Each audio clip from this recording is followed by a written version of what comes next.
সম্মানিত দর্শক মণ্ডলী, যারা হজ এবং উমরা টিভির সাথে যুক্ত আছেন, তাদেরকে সবাইকে জানাই আন্তরিক শুভেচ্ছা এবং সালাম। আসসালামু আলাইকুম রহমতুল্লাহি ওয়া বারাকাতুহু। ঢাকা কুর্মিটোলাতে যারা টিকা দিতে আসবেন, তারা অবশ্যই কুর্মিটোলা যে বেসমেন্টে দেখছেন কার পার্কিং, এই কার পার্কিংয়ের নিচে আপনারা টিকা দিতে পারবেন। এবছর এখানে টিকা দেওয়ার সময় সকাল 8টা থেকে দুপুর 1টা পর্যন্ত। যারা 2024 সনে হজ করতে যাবেন, আজ থেকে তাদের টিকা কার্যক্রম শুরু হয়েছে।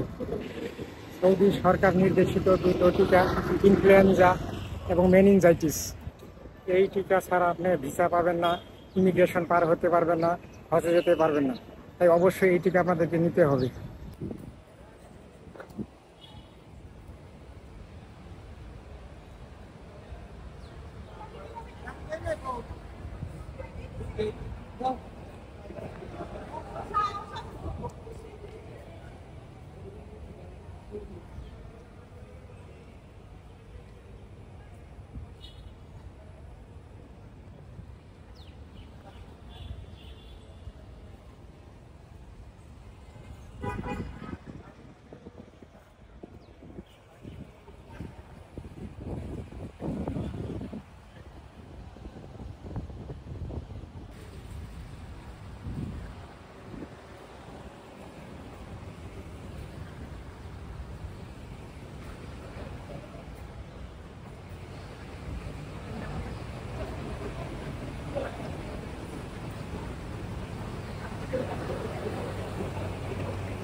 বেসমেন্টে পূর্ব দিকে বিল্ডিং এ যেখানে ওই ফার্মেসি আছে এর বেসমেন্টে।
আলহামদুলিল্লাহ, প্রতিবারের মতন আমি এবারও হজের টিকা দেওয়া সম্পন্ন করলাম।